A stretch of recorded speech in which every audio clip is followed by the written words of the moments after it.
Yo, what up? It's Aaron Moses, and I just wanted to make this quick little video. Before I work out, I gotta get my clothes out to dry, things like that. This video is on invoking the elements. A lot of people have been asking me questions that, yeah, we're not gonna go into that, but I appreciate them. Shoot them through, and if they're worthy of an answer, I'll answer them. But invoking the elements, how do you do that? No, you don't need a spell. No, you don't need to light candles and do all that weird stuff. What I do simply is Tai Chi. Tai Chi breathing exercises, visualization. Okay.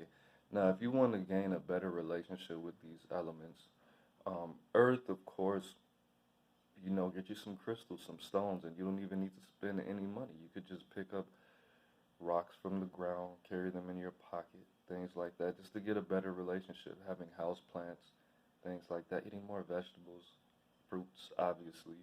Fire, yes, lighting a candle every day, meditating on that fire.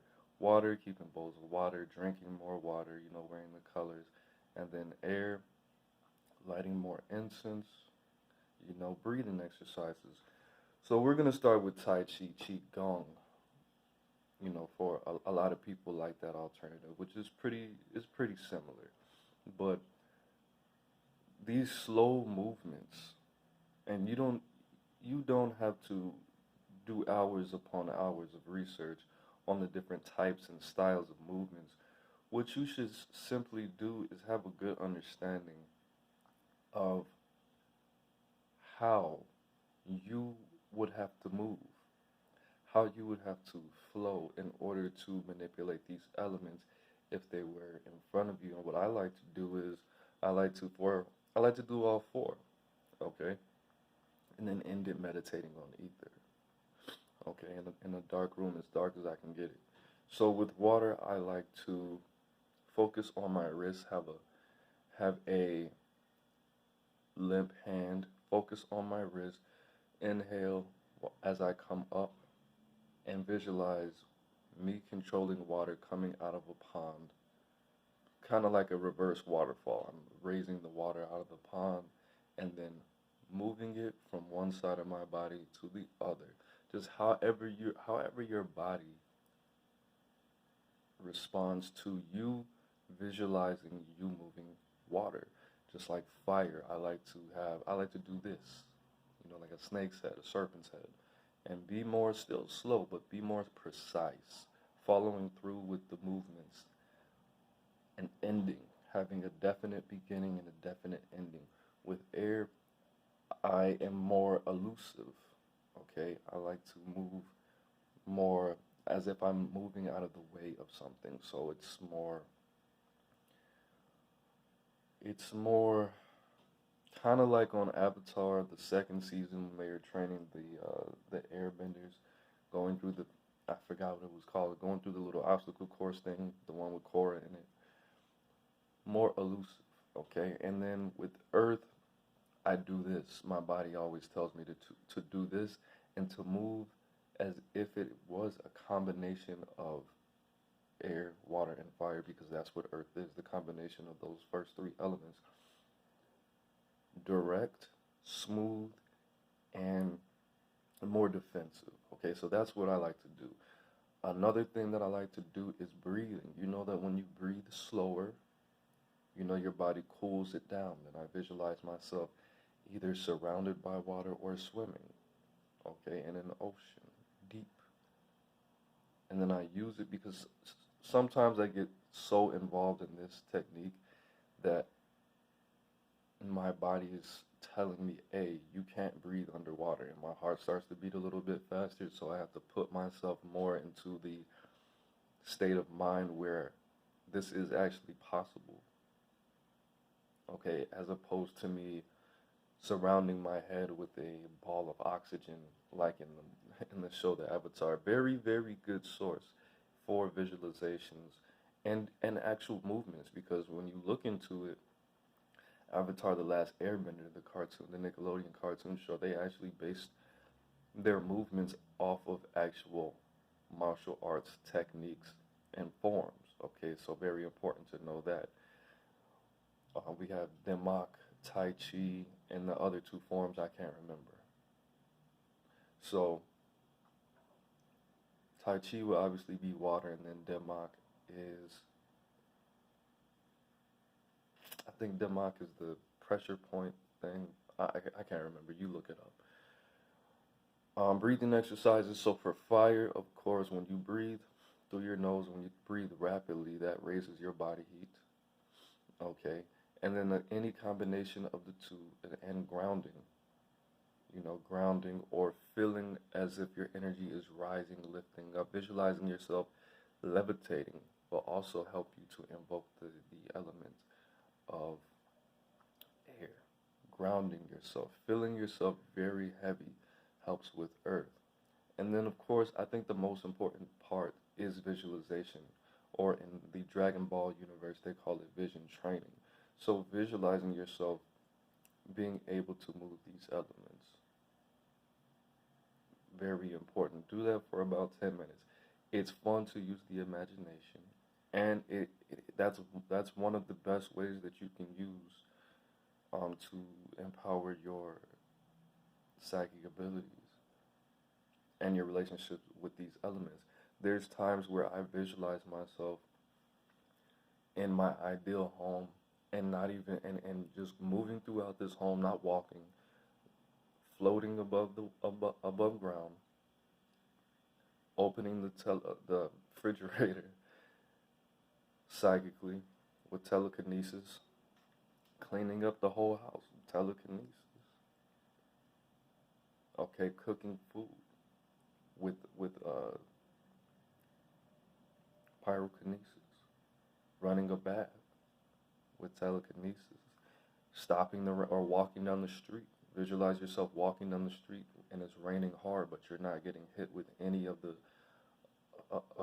raindrops because you've mastered this skill of hydrokinesis. Okay, so that goes, the two tied together. The two definitely tied together. There's all sorts of techniques where you're supposed to, visualize yourself doing specific things. Remind yourself how it felt, the coldest that you've ever been, or taking a cold shower and then meditating. And it's simple. But I mean, I have a really active imagination, and my visualization skills are really, really good. So for some of you guys, you might have to meditate on symbols and ankh, and then close your eyes and see if you can recreate that image in your mind. Some of you guys still see that dark place when you close your eyes and meditate. The power of visualization is very important. The ability for you to be able to smell, certain things, lemon juice, even though there is none. To be able to feel, the sensation of touch on your shoulders or a massage when there's no one touching you.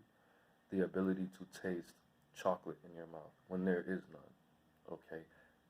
We have to start tapping into all of these senses, not just visualization. Very important, okay? But you being able to invoke the elements it's a mental shift. Just like people keep saying the astral is a place. The astral is not a place. The astral is a state of mind. It's a mentals. It's not somewhere that you visit. It's something that you're conscious of and something that you're not. Okay, the thing about it is, and this is going to tie into it, why do people ask me why I charge for tarot readings? Because I can do something that took me a specific amount of development. A lot of people can see certain things and do certain things from birth. Certain things have to be developed, certain things have to be maintained, obtained. And everything, all the time and energy that I put in specific things needs to be respected with financing it. Because you don't understand these things, that's why. Because if it was really that important, you wouldn't be asking me for it. So that's why people charge for their tarot readings. Now, if you ask anyone else, they might tell you something a little bit different, but That's one of the reasons why. You're not going to take the message seriously, and the universe is saying that you're really trying to invest in changing your life or getting these answers. Who knows? People have told me that me just giving them these little crumbs for their $20, $40, the universe start giving them messages in their dreams. They start seeing numbers being repeated. People will walk up to them and tell the strangers will walk up to them and confirm what I've told them, and they would text me or Facebook message me or leave that as a review on my page. So all those things tie in. It's not so much you invoking the elements, it's you turning your focus towards what's already there inside you. Okay? Another thing I do want to say is,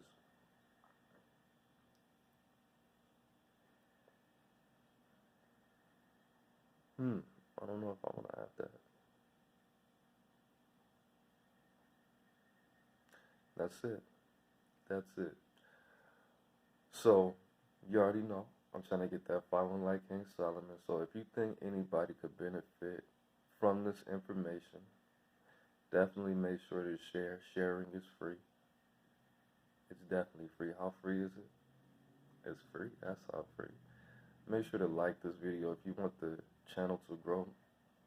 If you want people to find this information that you don't even know, make sure you like this video. Make sure you comment. Let me know what techniques you use to invoke the elements. Okay, make sure to subscribe and hit that bell notification button so you can get notified whenever I put up a video or go live. That's it, man. It's Aaron Moses, and life is in the breath. Breathing in. Peace.